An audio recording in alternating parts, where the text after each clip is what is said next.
Hello, and before getting into this episode, I just want everyone to know that a friend of mine, Sonia, had just recently lost her mother.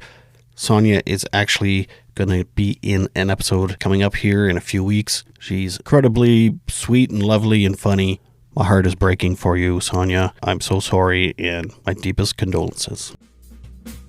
Jennifer was an incredible human being. She had been in the hospital for about 2.5 years, 2 to 2.5 years, and she spent a significant amount of time in bed restraints. She was 14 when she was put in the hospital, and she was 16, I think, when she got out. Restraints really screwed her up. She spent a lot of her life after the hospital dealing with the memory of being strapped to a bed for a long time. So anyway, Jennifer and I fell in love. We decided to elope, and shortly before our wedding, she died in her sleep.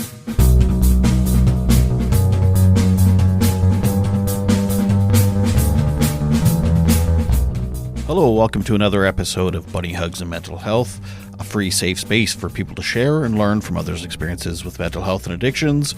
I'm Todd Rennebaum, a suicide attempt survivor and recovering substance user and abuser. Thank you for listening. If you haven't listened to last week's episode, you may want to, because this is part 2 of that episode. Now, I said last week that part 2, there's going to be a bit of a twist. If you listen to the intro, that's not the twist. There's still another twist yet to come. So that just tells you just how complicated and traumatic this story really is. This week it's with Banning Lyon. Banning has a book out, The Chair and the Valley, a memoir of trauma, healing, and the outdoors.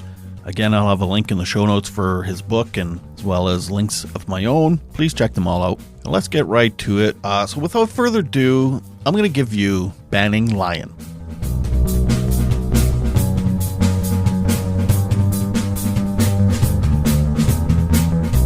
So, like leaving the halfway house, when I finally left and I moved to a small town in Texas called, well, it was small at the time. It was called Rockwall. It's east of Dallas. It's right next to a lake called Lake Ray Hubbard. I lived right on the shore of the lake in some condos with my mom. And I went to a very small high school, like 400 students. You know, by this time, I didn't really want anybody to know where I'd come from. I'm not like running around saying, hey, I was in a psych ward, or hey, I lived in a halfway house. I just tried to sort of rewrite my history. And a lot of that was just me kind of putting on this big persona. Like I was like this goofy punk rock guy. But when I left the hospital, I began to realize that I didn't function right anymore. Something about me had fundamentally changed. And the only way I can explain it to anybody is that my life seemed to have no real hope or purpose anymore. I just felt sort of hopeless. And now I was this ex-psychiatric patient. I didn't have much of a family. My mom and I had almost no relationship. It's frequently asked on, like, I remember going and filling out job applications, and one of the questions was like, have you been in a psychiatric facility or something of that sort? And so I'm like, what do I do? Like, I have this thing hanging over me like I'm a criminal, you know? And I never even wanted to be in this place. It was just because I gave my skateboard away.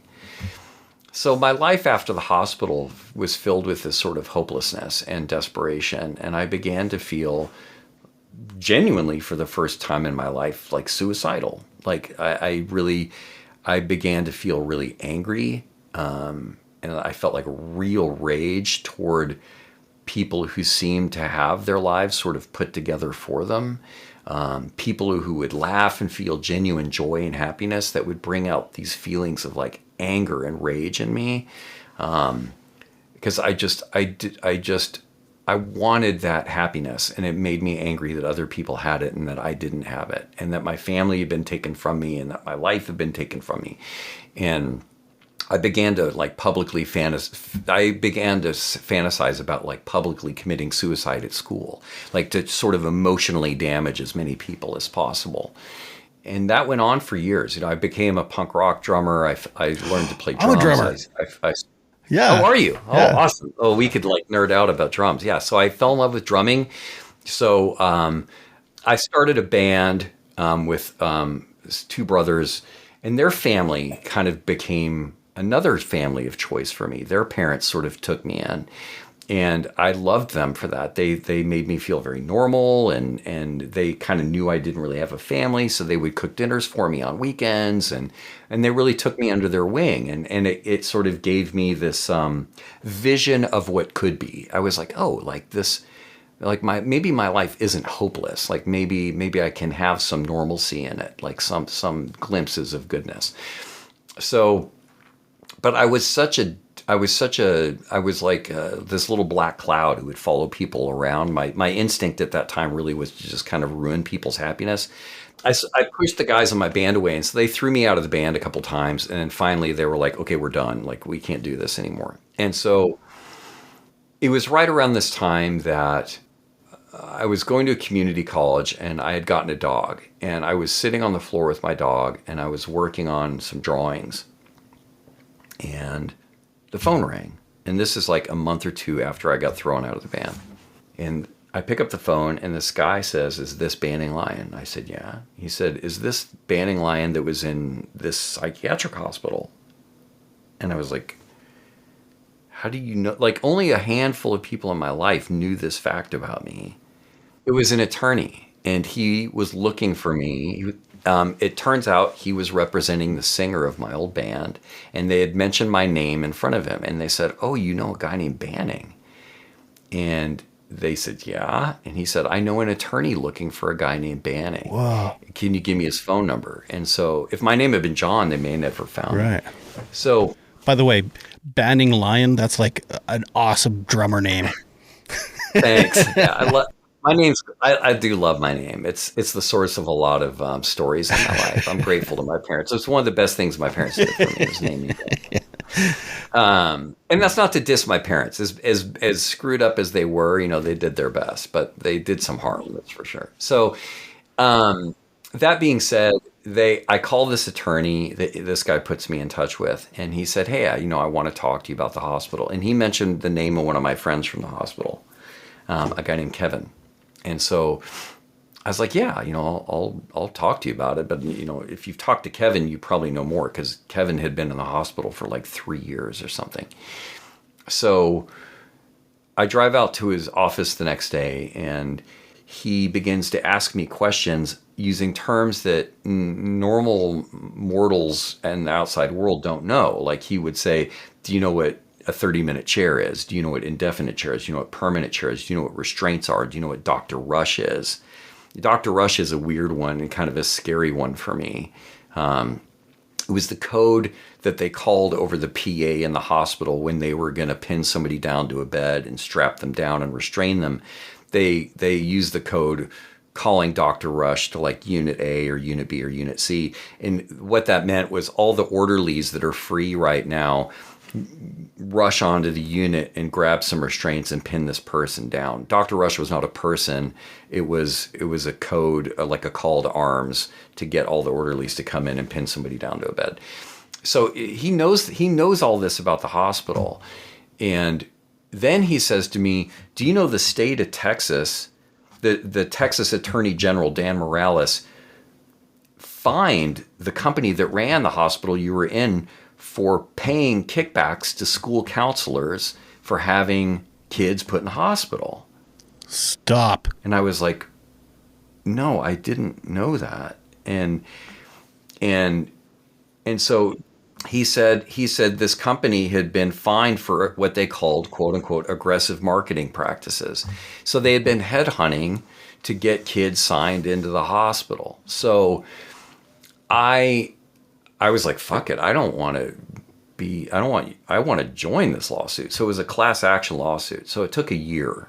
And toward the end of it, my attorney and I became very close. And I became close to his family. He was married. His wife, who I call Julie in the book, and his 2 sons, they all sort of took me in. It was, again, another family of choice that really, they saw something in me. And Robert, my attorney at the time, really seemed to see something in me. He didn't treat me the way that my mom treated me. He didn't treat me the way that my dad treated. He didn't treat me the way the doctors treated me. He treated me with respect, like I was this person worth something. And in that is this, do you have kids? I do. 20-year-old and an 18-year-old. Oh, a 2-year-old? 20 and 18. 20 and 18. Okay, so when your kid, the first few times in their life when they get hurt, they stop and look at you like, am I okay? Yeah. Like they need your affirmation. And so they look to you for that understanding, like a mirror, like, am I okay? And that was what Robert had done for me. I looked at him and I saw like, I'm okay. Like he sees something in me that even I don't see. And in that was this sort of vote of confidence that I couldn't give to myself. And he was a brilliant man. And if this brilliant man could feel this way about me, then clearly I wasn't the piece of shit that I thought that I was, And so his family taking me in and really giving me this love and a place to belong and feel safe was the very fundamental foundation of this new identity that I was going to be building for a very long time, that I still am building, and I have him to thank and his family to thank for that foundation that still exists, that's still there. And so those early days and weeks and months with Robert and his family were immensely valuable to me. And that's another thing I want people who read my book, whether they're parents or not, or they're parents of choice to somebody in their life that they may not be genetically related to them, but that they give a home to understand how important it is to give people a safe space, to be a safe space for people. And so, because a lot of people have done that for me in my life, as hard as my life has been, I have been absolutely blessed, and the people who have given me a chance, and Robert was one of the many. And so, so that was really the first, the beginning of this new life. So towards the end of the lawsuit, Robert asked me, and I didn't really understand it at the time. We had talked to a lot of reporters, and I would just talk to them about my experience, and I didn't really care much about. They seemed to be more wrapped up in this whole insurance scam, and honestly, I didn't really give a shit about that. I really cared more about what the hospital had done to me and my friends, like strapping people down and not letting us outside and making me sit chair. Like that's the stuff that really hurt me. Like the insurance stuff, like, yeah, that's money, but let's let the millionaires argue about that. Like I wanted to change stuff that had to do with like patients' rights. And so, yeah, I mean, this sounds insane to me that, okay, they're going to rip people off, but then why treat them like shit when they're in there? Exactly. Like give me some Mai Tais or give me a massage. Like why treat me like, and I guess it was to save money. Like it needs to be cheap money. It needs to be cheap treatment if they're going to make money. I don't know. Still to this day, I don't really care a whole lot about that aspect of it, aside from the fact that is the motivation for this mistreatment. So, but it really, for me, comes down to patients' rights. It always will. Towards the end of the lawsuit, Robert had become friends with a really nice reporter at the New York Times named Hoke Noble. And I had talked with Hoke a couple times, and he was a lovely dude. I really liked that guy. And they both sort of asked me, Robert asked me, but Hoke had mentioned it later, said, why don't you write a short story about the hospital? And I was like, what am I, I sat chair and faced a wall. Like, what do I write about? And he's like, write about the first good memory that comes to mind. I was like, okay. So I wrote about the first time I could smell rain in our air conditioner. And it was this event that took place that was really mind-blowing for me. And so I wrote this story out and I handed it to Robert. And I was like, it's a piece of crap. Do whatever you want with it. So it turns out that he and Hoke edited it and then had it published in the New York Times as an op-ed. Now, this is where Einstein and Hemingway and lots of other people have been published. Like an op-ed in the New York Times is a big deal. And I lo and behold, I didn't even know that I had been published in this. So I go to school. So they ripped you off too. Exactly. So These for fuckers. that fat $20 check that they got from the New York Times. So I go to school one morning And I come home a couple hours later, and my answering machine, old cassette style answering machine, is at the end of the tape. And I hit rewind, and it takes like an hour to rewind it. So I make some coffee, and finally I sit down with my dog and I hit play, and it is every 80s talk show, like reality show host in a row. Like I think on there were people calling from like the Oprah show, Geraldo, Ricky Lake, if you remember Ricky Lake, all these shows they were calling, like, we want to talk to you about your op-ed. And I was like, what? Sally Jesse Raphael? Oh, I forgot. Yes, I think she might have been on that list. I've forgotten Sally Jesse. That's right. Yeah. It was during that era. And so, right. Oh my God, what a flashback. And so, didn't she have like red glasses or something? Yeah, she did. So, yeah. So anyway, I'm like, op-ed, like what? I didn't even know what an op-ed was at that time. Oh, so you didn't know it was even published? No.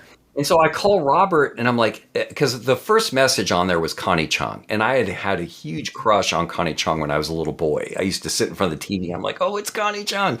And so I called Robert, and I'm like, Connie Chung just called me and said something about an op-ed. And Robert's like, you didn't talk to anybody, did you? And I was like, no. He said, well, come on out here. You don't talk to anybody. Don't call anybody back. And so I went out and spent the day with Robert, and he sat me down and he said, look, the lawsuit's going to be coming to an end soon. Like this op-ed is going to put a lot of pressure on this company now that the whole world knows what's happened to you about, you know, they're going to want to settle this lawsuit. Robert played chess with things and people like that. He was a very smart, strategic man. And so he did use you in a way. He did. And I mean, but that's what a good attorney does, is they understand how to do that stuff. So I applaud his effort, because I wound up with an op-ed in the New York Times, and I'm proud of what I wrote. It was a lovely piece for what I wrote at the time. And so, but he sat me down at this burger joint we used to always go to in Fort Worth called Kincaid's, and he said, look, the lawsuit's going to come to an end soon, but you need to start thinking about something, which is that we can't just stay in this lawsuit forever and take these doctors to court. Like they may offer a settlement that's worth taking. And if you decide to take it, they're not going to get punished. Like they're going to keep practicing. They're just going to get a slap on the wrist. Their malpractice insurance will probably pay for it. They're really not going to see any detriment from this. And you and all your friends from the hospital are going to need to make up your mind. Like, what's more important to you? To move on with your life and recognize this as some level of recompense? Or do you want to gamble and try to take these people to court, and they may get a not guilty verdict? Like that's a possibility. And so that was a really hard decision for me and all my friends after the lawsuit, was to decide what to do. And so we ultimately decided to take the settlement and to try to start a new life over. And honestly, that's kind of when the whole second part of my life, this adventure, began. Like Kevin, who I was in the hospital with, was killed in a car accident. It basically was suicide. Like it was about a year or two after the lawsuit. And at his funeral, I fell in love with a girl who was in the hospital. I didn't know it, but I had taken her room and her place the day she left, I took her place. She left the day so the day that I was sent to the adolescent long-term unit, I didn't know it, but they had been waiting for an empty room, an empty bed. Jennifer had been taking that spot. So she left like the day before that I came onto that unit. So we never met. But I had always heard her name, and Kevin had actually tried to introduce us because he knew that we would like each other. So ironically, at Kevin's funeral, we met, and I saw her and immediately was like love at first sight. When I saw her, I was just smitten. And you fall in love easy. I do. I do. And so Yeah. So, and with the right person, and man, Jennifer was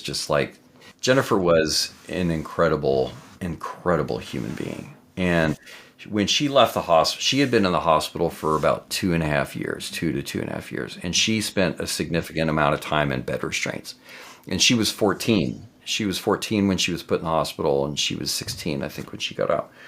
And restraints really screwed her up. She spent a lot of her life after the hospital dealing with the memory of being strapped to a bed for a long time. And so anyway, Jennifer and I fell in love, and we decided to elope. And shortly before our wedding, she died in her sleep. And Jennifer had been a recovering heroin addict and prescription drug addict. And when we met and fell in love, a few months later, I decided to buy a house for both of us to live, and we were having it gutted and remodeled.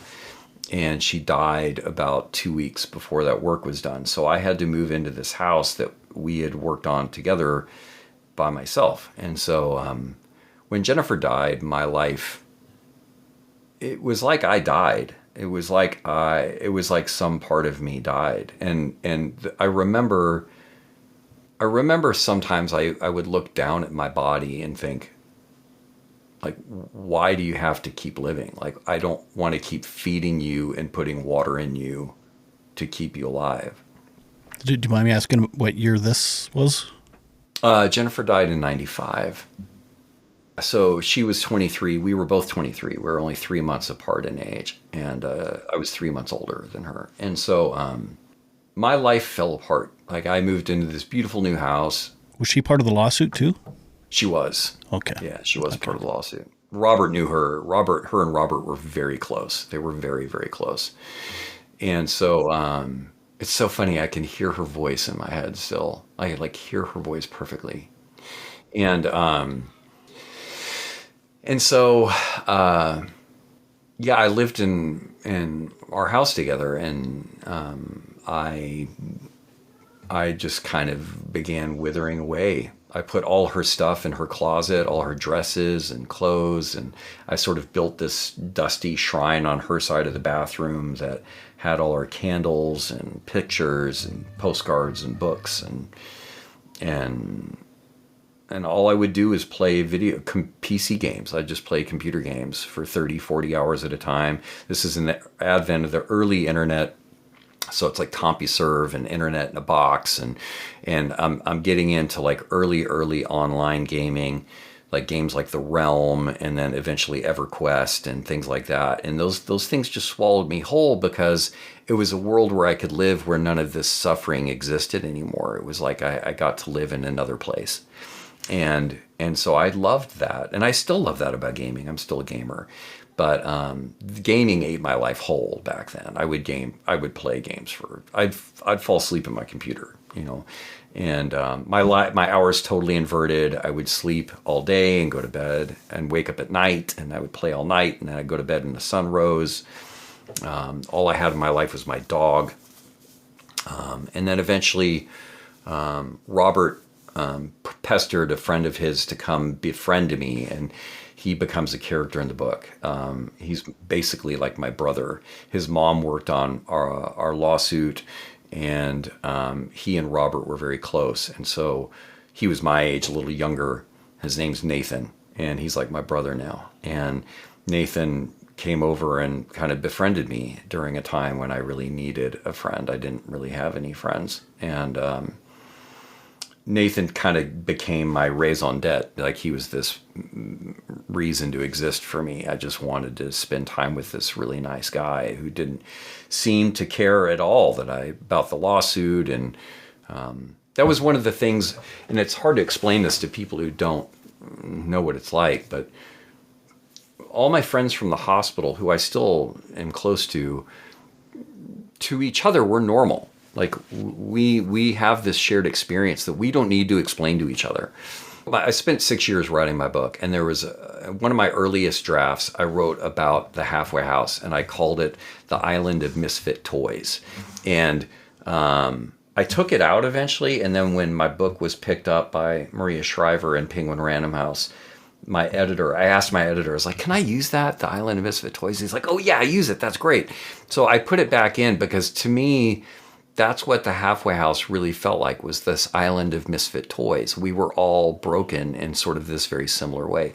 Well, all my friends from the hospital live on that island with me. We will always live there together, like parts of us. It doesn't matter how healed we become. We will always have that shared experience.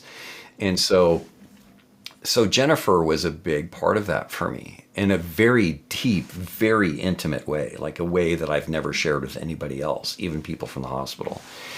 And so losing her was like losing a part of me, and a very, very safe, very meaningful place. And so Nathan was this person of no judgment. Like, he didn't care.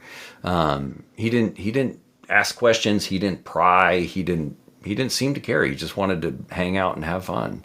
He was Rudolph. He was, or Hermie, the elf who wanted to be a dentist. Yeah. And that was Nathan for sure. And so he was, again, this bridge to humanity, like many other people, like Robert and so many others who gave me this foundation to build on. Like, Nathan is in there too.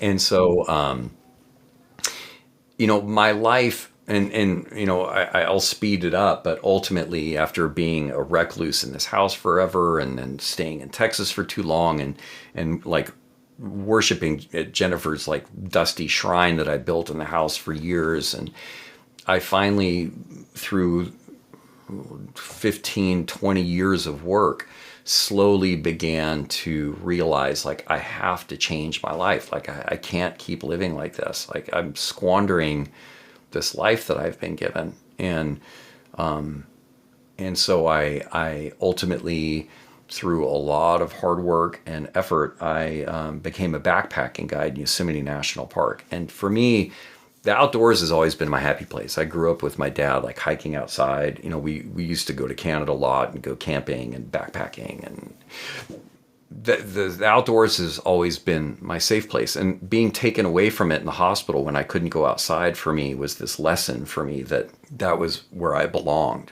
And so it was when I was 39, I finally pursued this job, becoming a backpacking guide, with this woman who in the book, I call her Sandy. I can say to my new Samsung Galaxy S25 Ultra, hey, find a keto-friendly restaurant nearby, and text it to Beth and Steve. And it does, without me lifting a finger. So I can get in more squats anywhere I can. 1, 2, 3. Will that be cash or credit? Credit. 4.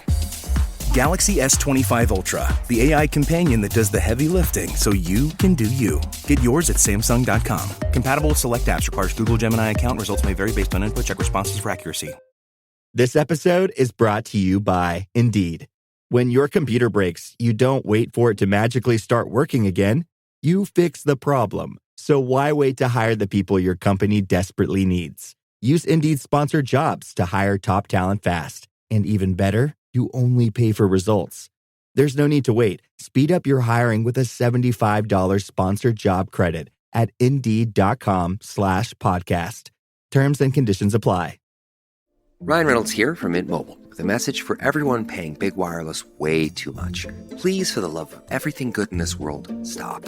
With Mint, you can get premium wireless for just $15 a month. Of course, if you enjoy overpaying, no judgments, but that's weird. Okay, one judgment. Anyway, give it a try at mintmobile.com/switch. Upfront payment of $45 for 3-month plan, equivalent to $15 per month required. Intro rate first 3 months only. Then full price plan options available. Taxes and fees extra. See full terms at mintmobile.com. She, again, is like chosen family. Her and her husband, Ron, gave me an opportunity to become a backpacking guide in Yosemite, which is like this dream job.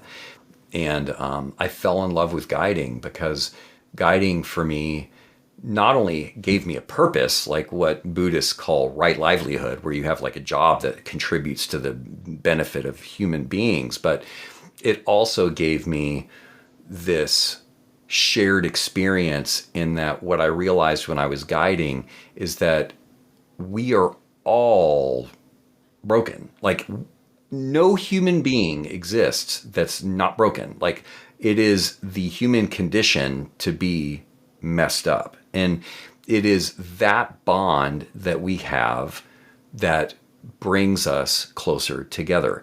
And what's sad is that so much of our society, and very much as an American, Canadian may be different, but our culture is built upon this concept of this facade of independence and strength. And while I appreciate that, that's great. For me, the strength in people is opening those doors and seeing those cracks and realizing I have those cracks too. Like in Japanese pottery or any pottery, they call it crazing. So it's those cracks, those beautiful imperfections about each of us that makes us so.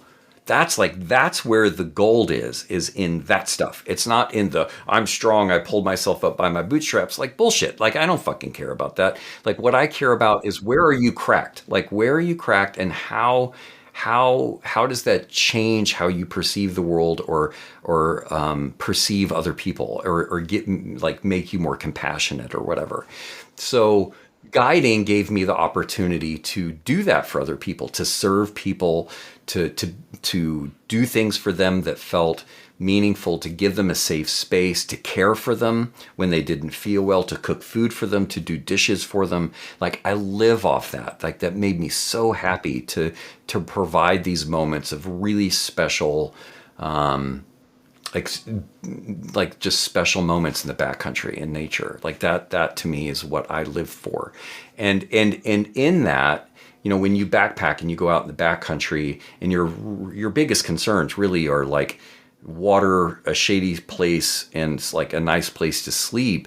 Like you're not thinking about your mortgage or your job. Like you really have very primitive necessities that you're just trying to take care of. When you boil your life down to those sort of basics, all of the insignificant stuff gets stripped away. And Sandy, my backpacking boss, she says the mountains open your pores. And what she means by that really is that it opens you to these new experiences, especially with other people that you otherwise may not, in like the everyday world, like the real world, be open to. And, when you're just kneeling next to somebody filtering some water because you need water and you're really thirsty and your feet hurt and you're tired and you just want to get to camp, like doing that next to somebody who a few days ago felt like a stranger, suddenly it's like we have this common bond, this thing that we want to get done together. Like that's what I live for. Like I live for that. And so that really has become a lot of the joy in my life, aside now from being a husband and a parent, which really is like my number one joy is my kid, my wife. Yeah, it's connections and making connections, and yeah, it's weird. I sorry to interrupt you, Todd, but like, no, that's okay. As because of my life, I'm hardwired. The first time my parents abandoned me, I was 12, and they left me in an airport. And they wouldn't pick me up, and I was alone for many hours. And that day, I remember realizing, like, I can't depend on anybody. Like, I only have me. Like, I'm an island in a sea, and nobody is going to care for me or love me or help me. It's just me. And while there's strength in that, like, there is independence and strength is a real double-edged sword, because once you become really independent and really strong, like it's hard to let people love you. And if you don't let people love you and care for you and do things for you, you're gonna be alone. Like, and that emotional distance is gonna keep people away. My wife is always reminding me, like, let me do things for you. Like it's so hardwired into my being to not accept help or not accept love or not accept praise or whatever it might be. And I constantly have to work on that, like, because my muscle memory is wired to not allow that. When you were with Jennifer and like for that kind of period of time when you were video gaming and stuff, were you just basically living off of your, what was the thing called? My settlement money. Settlement, yes, thank you. After the lawsuit, at the end of the lawsuit, I had a decision to make. And I could take a lump sum payment, or I could take a portion and put some of it in what's called, it's a type of an annuity called a structured settlement. So I could take a structured settlement, which had benefits like it was tax-free, like you don't pay income tax on it and other stuff. My mom had thrown me out of the house a couple times when I was in high school. I spent a short time homeless. Like I had always had jobs. So at the end of the lawsuit, I took like almost all of my money and put it in a structured settlement. And Robert's like, what are you doing? Even Kevin, my buddy, Kevin was like, what do you do? Live it up. Like do something fun. Like get yourself a new car. And I was like, okay, I'll buy a split window Volkswagen van. And Kevin's like, come on, like live it up. Like, I wish I had it because they're worth a fortune now. Yeah, so exactly. At the time, what I did was I bought a Range Rover. It was a stupid purchase, but I put almost all of my money in this annuity that I get until I'm very old, basically for the rest of my life. So it is not a lot of money. Like it's enough to live on, like barely, especially now in California. I don't even think it's enough to live on here, like alone. But it's enough to just keep you from having to live under an overpass. And so that was all I needed. Like I'll eat ramen, I'll eat peanut butter sandwiches, like no problem. And so that allowed me to play games. Right. I feel as though I would have done the exact same thing. I'm sure. I'm like, a car? That's going to be worth nothing in 2 years. Yeah. Exactly. Yeah. I'm like Spock when it comes to stuff like that. I had to be pushed. Even Robert, other people were like, buy yourself some gift, like something. So whatever. I mean, you glossed over a good 20 years there. You said it took a lot of work to get to where you were now or where you are now. Yeah. What was some of that work? Like, I'm assuming there was different treatment, different modalities, different therapies, or no, actually. No. So okay. The way it really began for me, and this, some of this will sound silly, some of it probably won't, but the way my sort of quest began was with a suicide attempt. What I would call a suicide attempt. I basically, and it's a scene in the book. And okay, enough about your book. No, I'm kidding. So I had a very close brush with suicide. I've only had 2, and this one was very close. The other one was not so much. And I walked away from that feeling, it's really strange to say this, but like a sense of relief. I wanted to use this phrase in the book, but I was like, this is way too dark. I do not want to write this. But whenever any time in my life that I have felt really suicidal, and there haven't been many, I always tell myself, you can kill yourself tomorrow. There's always tomorrow. And if you keep saying that, you run out of tomorrows because you're 90. So my policy was, look, you can do it tomorrow. You can do sleep on it. We'll do it tomorrow. Sleep on it. Exactly. Sleep on it. So that's great. Sleep on it. I like that even better. So I just kept saying that. I was like, let's just keep putting it off and see what tomorrow offers. And once I began doing that, I started feeling as if this burden had been lifted. Like, okay, my suffering's temporary. Maybe life has more in store for me. And I began this kind of waiting game.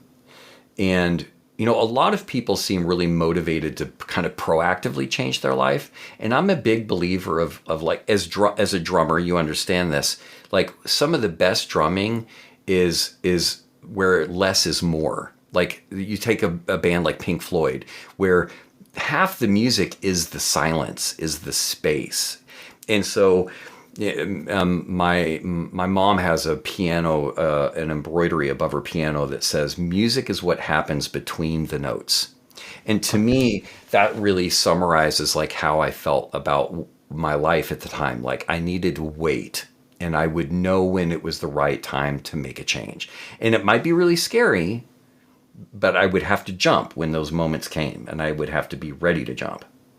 And so the way it began for me was, and I hate to say this because it's really cheesy, but while I was living with Nathan, I saw the movie Fight Club, and which is not like, it's a great film, don't get me wrong, but there's a quote in the film where, and I might be recalling the scene incorrectly, but Brad Pitt and Ed Norton are holding up this convenience store, and they take the dude out back and they make him kneel down and they stick a gun to his head.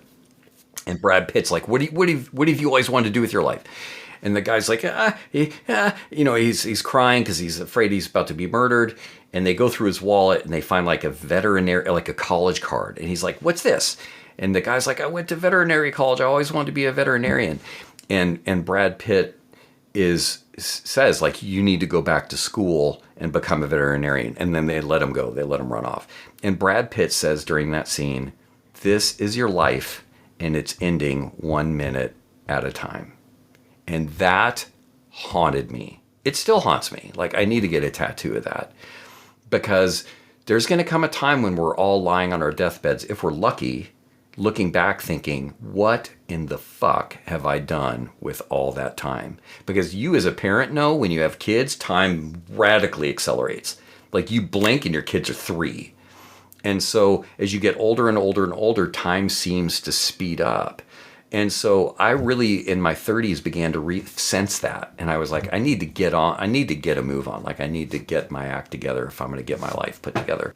So I began reading books and watching documentaries and trying to find something that spoke to me. And the first thing that spoke to me was sailing, because I grew up sailing with my dad off the coast of California between Newport Beach and Catalina.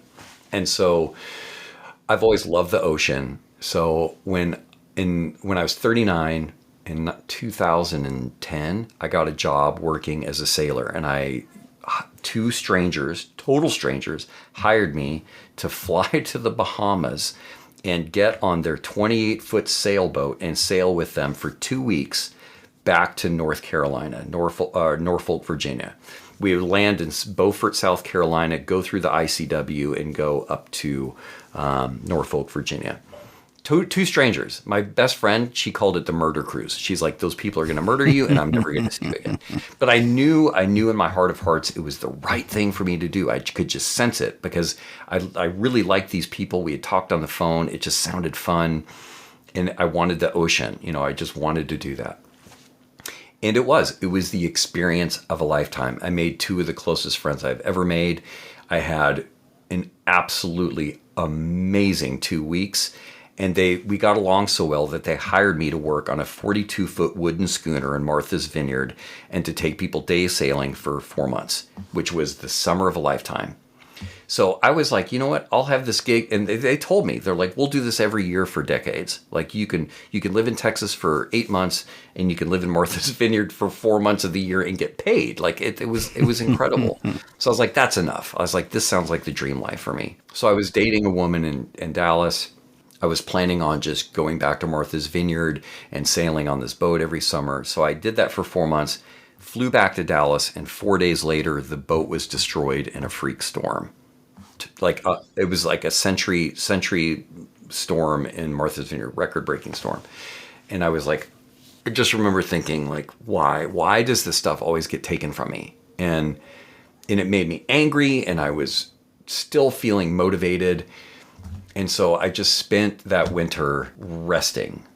And in fact, there's a book out now called Wintering. And it's about that concept of just wintering. Like, let's just stay still and see what happens. So I took a deep breath and I was like, don't panic. Don't get angry. Just wait. And so I watched more documentaries. And sometime in January or February, it was like 2 a.m. and I was lying in bed and I was thumbing through my Netflix queue. And I remember seeing Ken Burns' documentary on the national parks. It's called like America's Best Idea. And I'd passed that, for months, I had passed that film. I was like, I don't want to watch that tonight. I don't want to watch that tonight. I don't want to watch that tonight. This night, I was like, okay, I'll watch it. So I hit play, and it's lovely. It's this beautiful, beautiful, beautiful documentary. And then this scene comes up, and I'll never forget this. The scene starts playing. The narrator starts talking about a man named Lafayette Bennell. And it cuts to a shot of this U-shaped valley. A long, deep valley just lined with trees. And the trees, I know they're pine trees. I've spent a lot of time outdoors. And the trees are like this big. It's this absolutely enormous U-shaped valley. And off to the left in the shot is this waterfall, and the mist is just floating to the ground. I remember seeing that shot and thinking, I'm going to make that place my home. I remember thinking that vividly. Like, it called to me, like through the TV. It was like, come here, come here, come here. And I didn't know where the place was. I had to Google it. And it turns out it was Yosemite, even though I'm a native Californian. I'd never been there.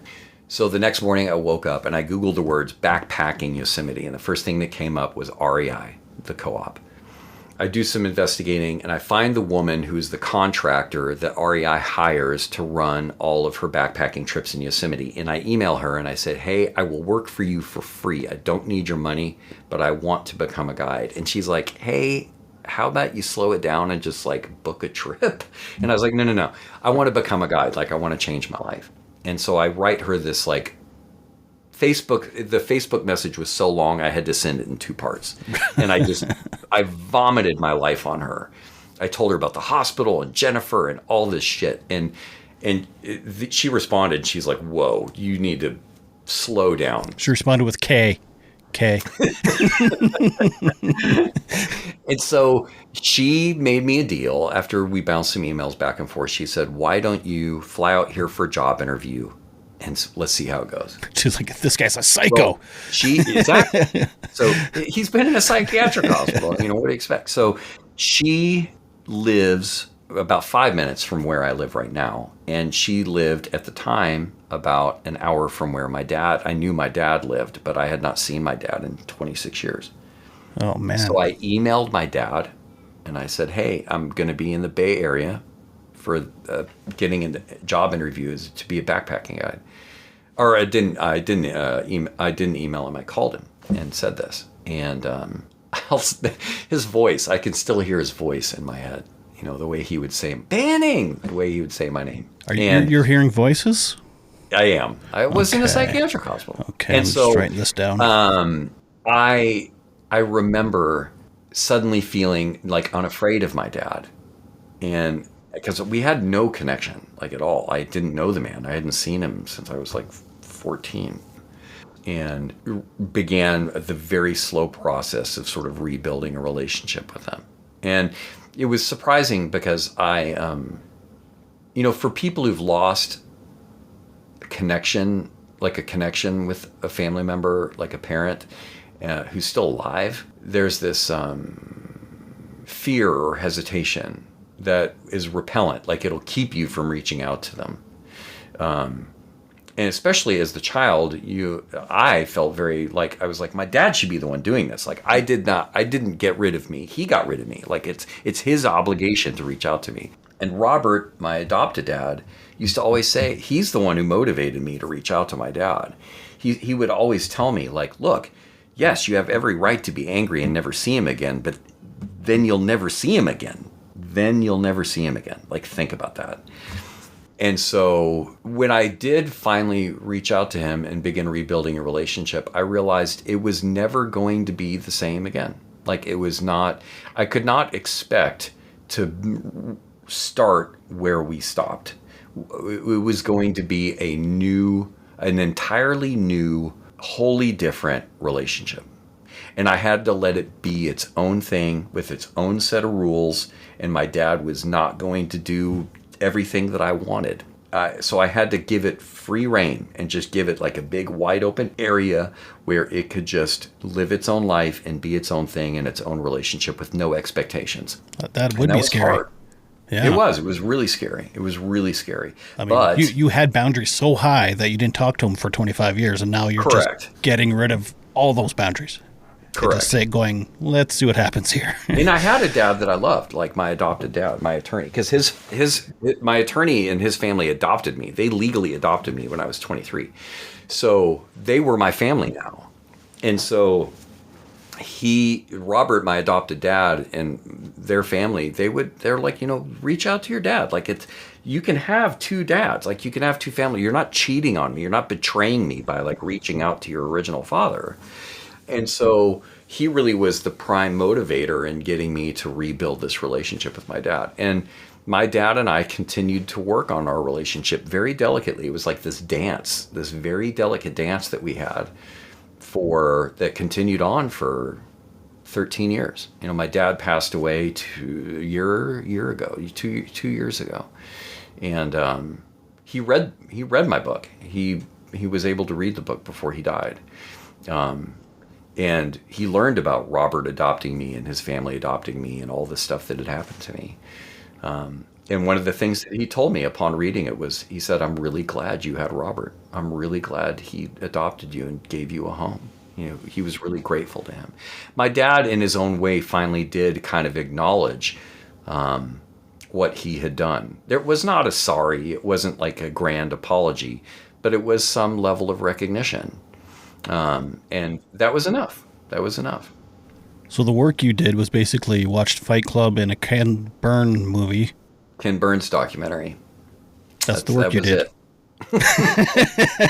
And then I went sailing Right. But yeah, I had to keep, my, because inertia is a really powerful force. And once you begin that process of change, you can't let that inertia slow you down. Like, you've got to keep just enough momentum that you'll be able to keep moving. And the crisis moment for me was when the boat sank, because I was like, I had to keep the motivation forward to find a new direction.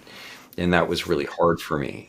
But yet you allowed yourself to rest at the same time. Yeah, I did. But I knew I couldn't rest too long. And so that's another thing I want people to get from the book is this idea that we all have a purpose, and you have to search for it, and you have to be proactive. But there is a time to sort of winter. There is a time to kind of take a deep breath and be like, okay, what's the next step? I don't need to just keep moving. A really wonderful ex-girlfriend of mine who I still just love to pieces. Man, how many chicks did you date?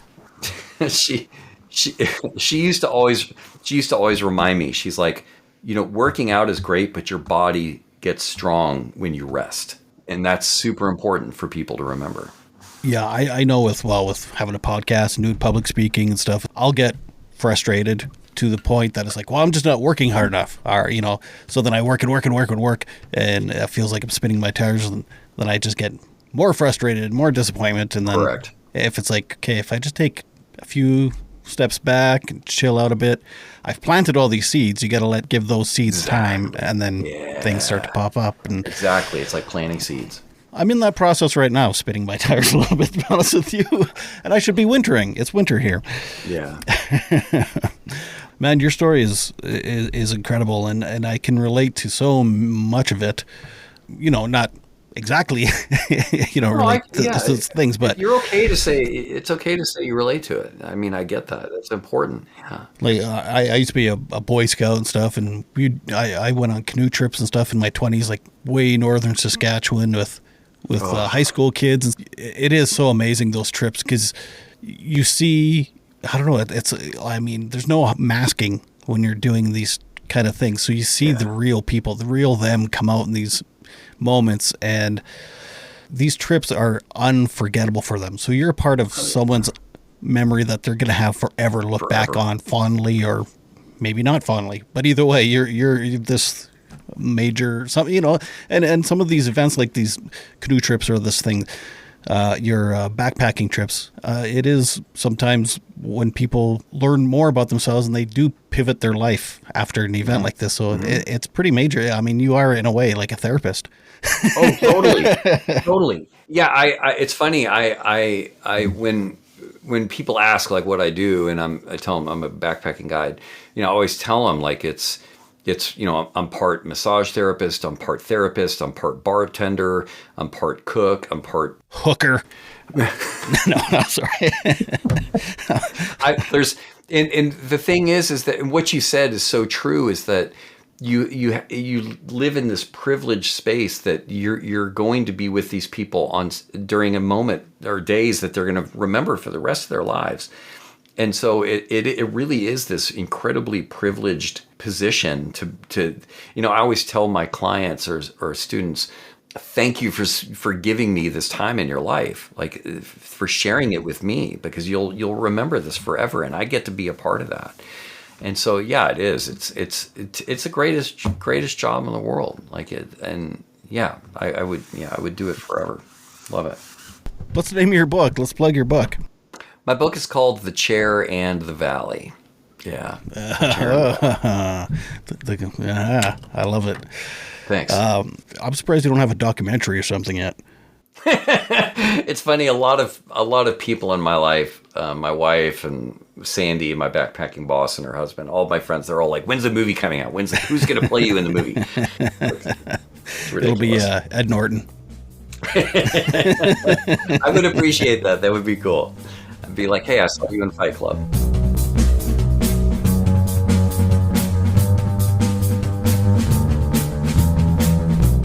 Thank you so much, Banning, for that. Banning and I, we agreed that if we lived closer, we would hang out. We got a lot in common, and he's just a really swell guy. So thank you so much, Banning. Thank you for sharing your story. Thank you for writing your book. I actually messaged Banning the other day. There's been a lot of job cuts in the government, especially in national parks. And unfortunately, his job has been cut. So I hope you're doing all right, man. And with any luck, you find something that you love just as much, or your government reverses its decision and you can go back doing what you love. Don't forget to check out Banning's book. It'll be in the show notes. Please, if you liked this episode, tell people about it. Leave a rating and review on whatever podcast platform you're using, if it's possible to do that. And go to my website, www.bunnyhugspodcast.com, and check out a bunch of stuff there, including merch, and buy me a coffee. Thank you so much to my friend Carey for helping out the podcast and for helping out me. I'm eternally grateful. Thank you, everyone, for listening, and until next time, please remember to make your beds and take your meds. Bye.